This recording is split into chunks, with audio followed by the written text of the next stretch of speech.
Welcome to the Own It Powercast, the place to be when you get serious about making big changes and accelerating growth in your life and in your relationships.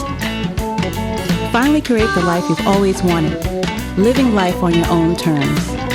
Learn how to take your fear and turn it into powerful choices that will create sustained change.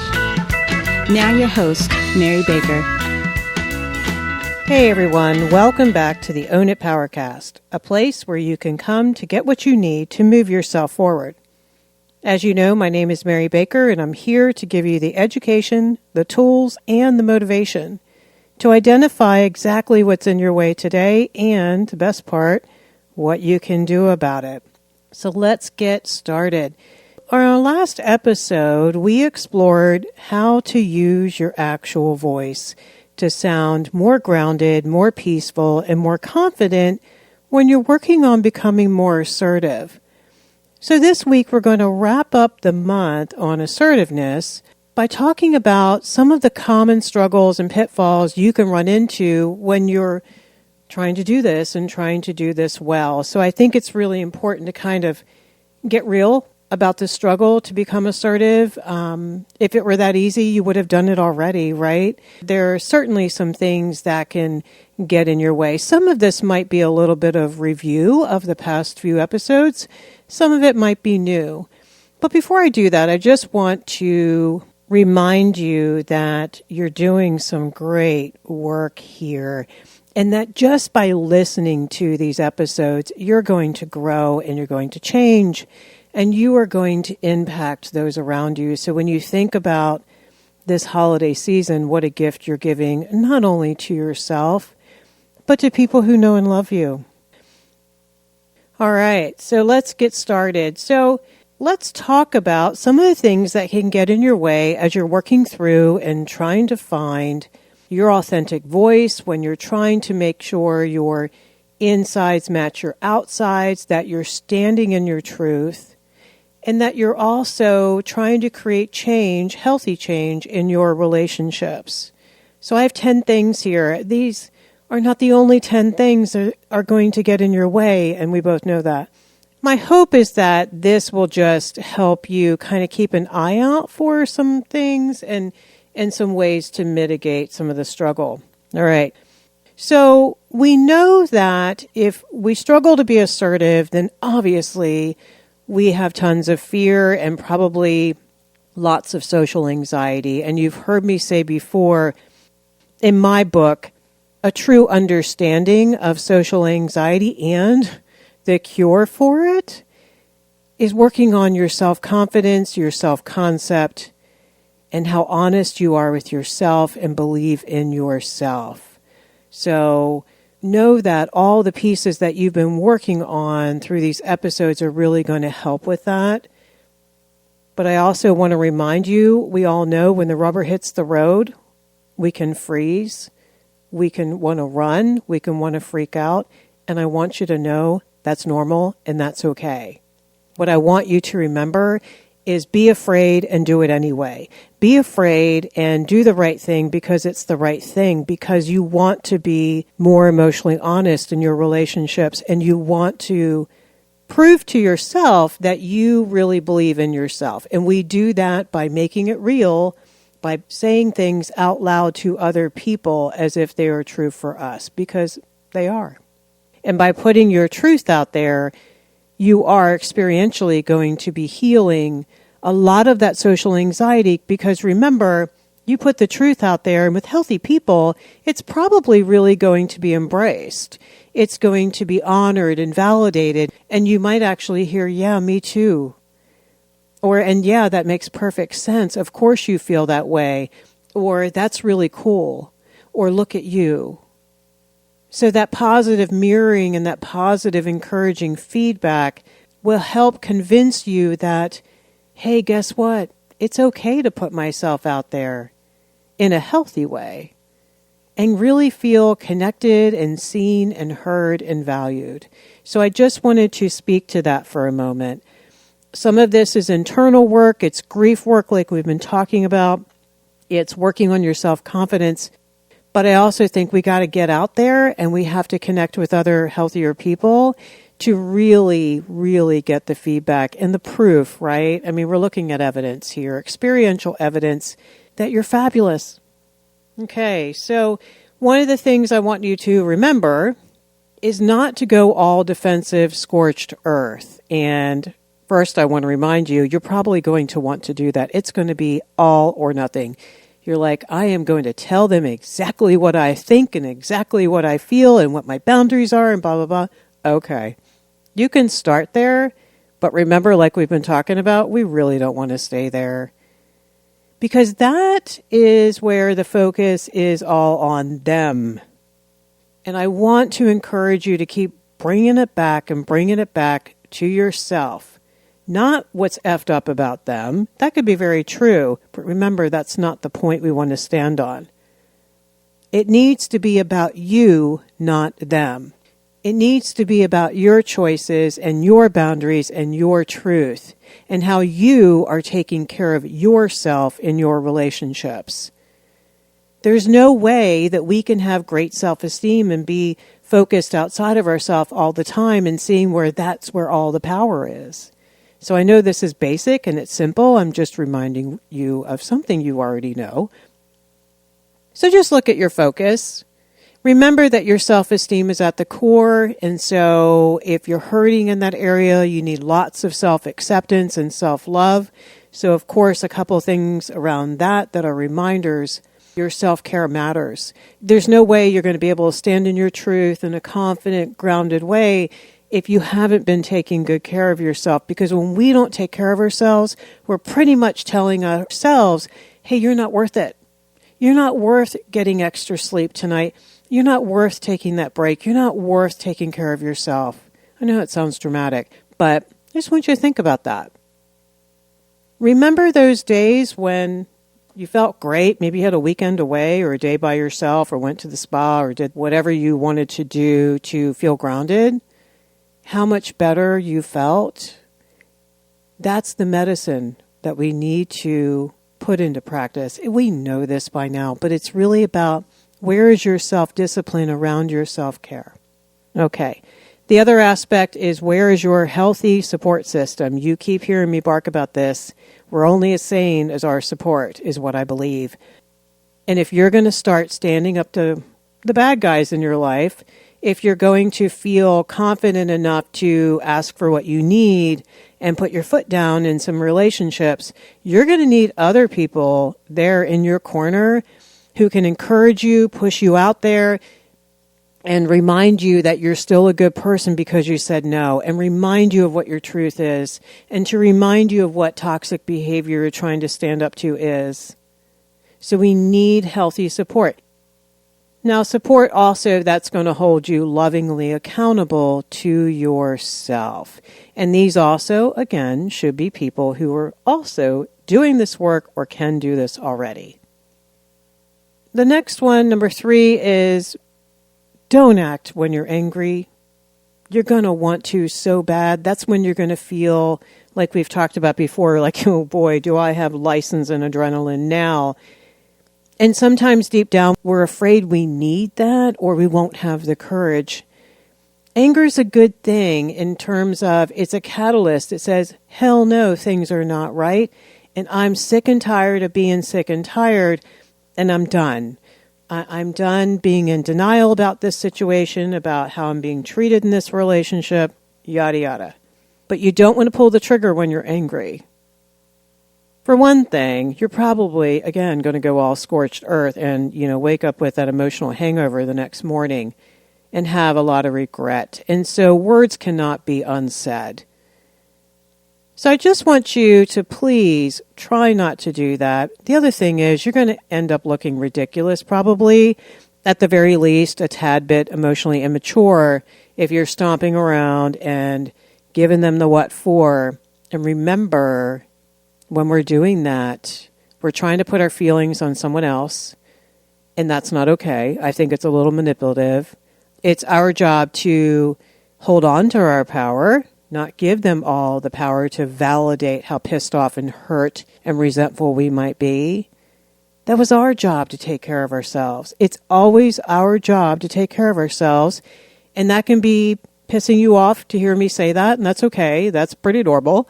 There's a little grief work that goes through that. We go kicking and screaming to acceptance, and that's all good.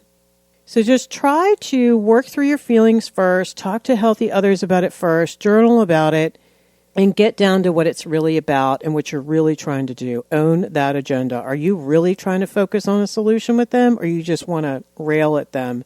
We need to own that. We need to own what we're really trying to do. Okay. Number 4. There's probably going to be tons of fear of conflict, and you're going to have a lot of anxiety. When you start speaking up and setting boundaries, you haven't done it before. You have all these irrational beliefs about, oh my God, this is not going to be okay. I'm being selfish. They're going to have a fit. They're not going to love me anymore. I mean, the whole litany. There's also possibly some PTSD symptoms that could arise if you've experienced awful conflict in the past. And I just want to honor that stuff is very real. You're not trying to deny that. What you're trying to do is tell it, look, I understand this has been awful and we're scared, but doing this is more important than my fear. I got to do this and I got to practice in a healthy way. I can't go through life avoiding conflict, because if we do that, we lose relationships, we lose opportunities, we don't get to put our voice out there. I mean, the list goes on and on. That is so detrimental.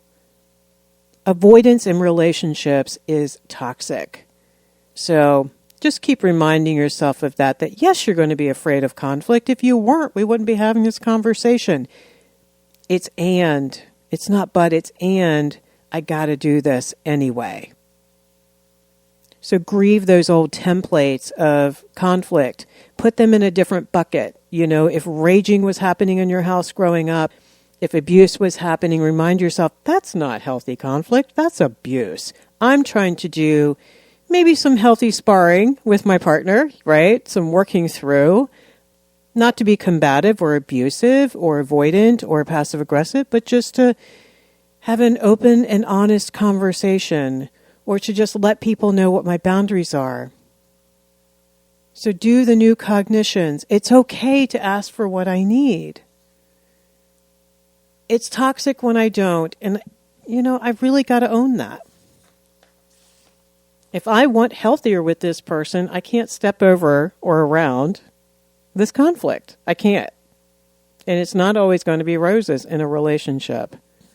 And that's okay. As long as it's solution focused and it's done in a healthy way, it actually promotes change and growth. Look at your own life and look at how when things hit you upside the head, in hindsight, you're like, oh, okay, yeah, that happened. But the good thing is it helped me look at that behavior and I stopped doing that behavior and my life is better. Number 5, this is hard. This one's hard because control is so insidious and invisible and all that stuff like we've talked about before. But please try to resist being controlling. And what I mean by that is, remember the rule of thumb. If you got a big focus on that outcome, you're not ready. You are not ready because you're trying to control the other person, even to control how they're going to respond when you set a boundary or tell them how you feel. We got to go back to the drawing board. So if you're trying to get them to see, get them to hear you, we always want them to agree, right? So we can be okay. And to think you're fabulous. The only people they're going to stop and look at you and say, wow, that was amazing what you did. Look at you standing up to me like that, are people who are very evolved, right? And more than likely, you wouldn't have to be doing this with them if they were that evolved. So look at detachment, grieve some of your fear of, oh my God, what if they don't agree with me? And go back to the journaling again and grieve the old templates. Focus on the solution and get the mantra going like, I got to do this anyway. Regardless of outcome, this is the right thing to do because. And journal about your because. Detach and let them choose. Assertiveness is all about both of you being in a loving place of choice. No hostage taking, no controlling, no manipulating. We're trying to keep it healthy and have each person choose. And what I like about that, again, is that each of us is taking responsibility for what we think, feel, do, believe, and choose. There's freedom. That's healthy. There's healthy separateness there. There's authenticity that way. And there's emotional trust. So just keep reminding, just because you doesn't mean they. You're like, just because I want to say no to this doesn't mean he's going to be happy about it. And pull that thought all the way through. Okay, if I was in his shoes, would I be frustrated, maybe disappointed? Absolutely. And that's okay, right? So you want to pull that stuff apart, tease it out. What is their stuff? What is yours? Both can be valid at the same time. I know that sounds kind of snarky the way I'm saying it, but logically, we know that. If we grew up with enmeshment in our relationships, you actually might get kind of anxious about that and say, is that okay? So a lot of this work is emotional, as you can see. All right, number 6, keep it straight and keep it straightforward and be direct. Don't beat around the bush. Don't use innuendo. You know how I feel about manipulation. It's dishonest. It's lying. We are being emotionally dishonest with ourselves and others when we do that. You're going to be tempted to be avoidant and resentful. You're going to want to stew for 3 days all focused on them and in the swirl because deep down you're scared. That's okay. Be scared and also remind yourself, damn it, the only healthy way is for me to be emotionally honest, vulnerable, and direct. Keep it to what it's really about, which is about us, not them. Be purposeful, be solution-focused, and you're here to tackle the problem, not the person. It's not about them as a person. Even if you're frustrated that they're being immature, or they're being irresponsible, or they're being lazy, or hurtful, that's their business. If they want to choose to work on that, right? Your business is what your boundaries are and what you've decided. You want to confront and address issues in the healthiest way possible. And just like the first draft of that email you really stinking want to send, but you don't, do revision after revision after revision until you can boil it down to healthy. I'll get more into that in a moment. But keep it straightforward. And if you need love and support to confront, let people know that. Contact your support system, even if it's one person, and say, I know I need to do this and I'm scared as hell. I need you to support me through this. That's really, really helpful. Number 7, I want to point out something that being assertive is contextual. We're not supposed to be a bull in a china shop and where, every time that we have to confront or put our foot down or cross our arms or what have you, sometimes it's just best to wait it out. Sometimes it's best just to give it a lot of thought and prayer and meditation or whatever we want to do. Sometimes it's best to let it go and just ignore it because it's a molehill, not a mountain. You don't want to become the hammer and everything that person does is the nail. You may want to do this in the beginning because, boy, you're making up for lost time trying to honor yourself. You know how we can swing it to jackass, like I've been saying. We go from doormat to jackass and doormat to jackass. In the middle is healthy and assertive and connecting. It's going to take you a while to swing that pendulum, but I just want you to be aware of this. I know you want to honor yourself, and you will, but you're going to, like any other skill that you've worked on, you're going to hone it, you're going to tweak it, and you're going to finesse it. So you might want to try to do this all the time, but don't. Don't go after every little thing. Pick your battles. It's exhausting. It makes you look combative after a while. Now you're putting eggshells on the floor, right? I mean, irony in that is crazy, but I deal with this all the time when I work with people in relationships. You don't want to do the same thing they're doing in reverse. Keep it simple. Keep it to your bottom lines. Keep it to what really, really matters. Number 8, And the other piece to this that I think is really important is in order for us to be confident and grounded, we can't be reactive. So if we're going after every nail with a hammer, God, that's reactive. Now we're giving them all our power all over again, right? Just waiting for them to act out so we can just go boom. No, we don't want to do that. That is not confident. That's fear-based. The underlying fear, right, is like, oh crap, I got to set them straight. I can't let them continue to do this. Make sure you're not reacting out of fear. Number 8, I want you to keep unearthing and unearthing and unearthing until you get down to the vulnerable.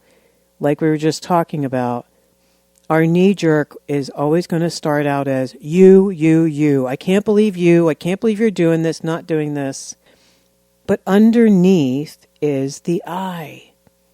So a way to look at it is to picture a funnel, and I want you to funnel it down and keep funneling it down till you get to the bottom line, vulnerable truth that you can feel in your gut.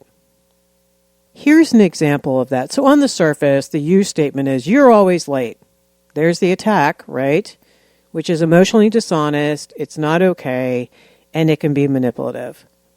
Underneath of that, what that really translates to is the I. I'm hurt and frustrated that I can't trust you to be on time. See how you brought it back to yourself and you told them about you, which is a lot easier for them to hear. And unless they're a psychopath, they're not going to want that. They don't want to hurt you. Then they want you to trust them. And see how they're owning that choice? Underneath of that statement is a deeper fear. I have a fear you don't want to change. I have the fear that this won't change. And underneath that, the real fear is, what is it going to do to our connection that I can feel safe and that I can have trust in you? Here comes that big bottom line. We don't want abandonment. And abandonment can be, I got to leave this relationship, or even emotionally just withdraw because I can't trust my partner to be on time. The other loss, too, here is respect for them. And that's awful. So as you can see, funnel it down. Try to figure out, what is this really about? This isn't about being late. This is bigger. This is principle-based. Okay, so number 9. Don't do the drive-by, even if you're dying to do it. What do I mean by that? Segue, transition. I'm saying this because in the beginning, you can be so focused on how you just want to stand up for yourself and that it matters and you're vindicated and that your truth is valid and you really need to do this and you don't want to waste time. You can forget to do the transition. And what do I mean by transition? Giving people a heads up. You know, we can give people an unnecessary emotional black eye by marching in the room and barking at them. Out of nowhere. Okay, you've been stewing on this for 6 weeks, but they may not have any freaking clue why you're upset. And I just think that's kind of shitty. Obviously, when you get better and better at this, you're going to do it closer to when the event happened anyway. You're not going to be stewing for 6 weeks. You won't even let yourself go a couple of days after a while because it's going to feel like it's served too cold, right? So transition, let them know, hey, this has been on my mind for a couple of days. I need to talk to you about something really important. Can we do that? So first, you're putting them in a place of choice to hear you, right? You're also giving them a heads up that this could be serious so that they can prepare themselves emotionally for that and see if they're in a good headspace and so on and so forth. So do that. Transition. Let them know what happened between A and B for you. I would even go as far to say, and I'm sorry I didn't say anything to you 3 days ago when this happened, but I really wanted to sit on this and give it some thought. And I wanted to see where I really am so I could let you know my vulnerable truth. Don't do drive-bys. Nasty. You know why we do them, right? Because we're so focused on ourselves, we forget what it feels like to be on the other side of that. It could be a whole different story. And learning to have more empathy is going to help you be more assertive and more connecting. So it's a really good thing to work on. So number 10, finally, it's always better to move towards others than wait for them to find you out, and come after you. And then you have to react. Always move towards. Empowerment and loving means moving towards others in choice. Means owning ourselves and taking care of ourselves with them.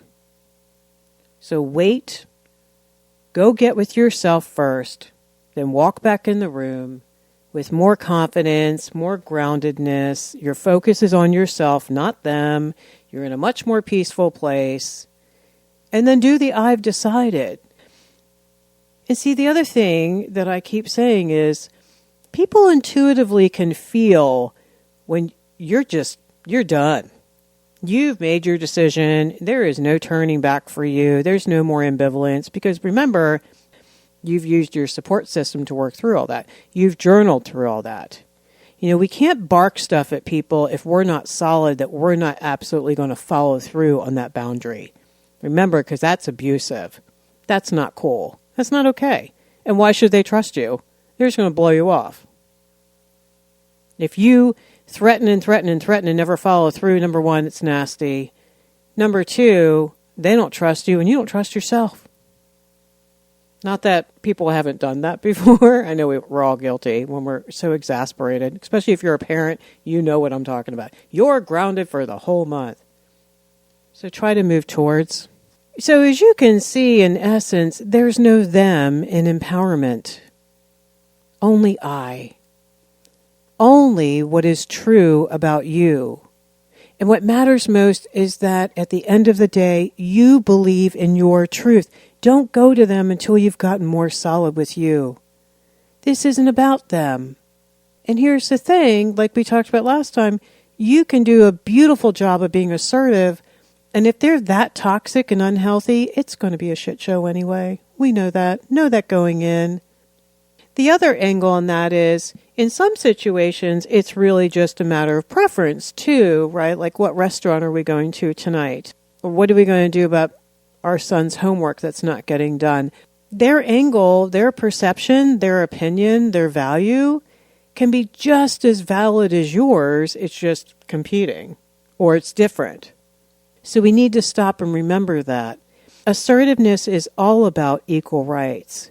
Assertiveness is not about acting out, and it ain't about them.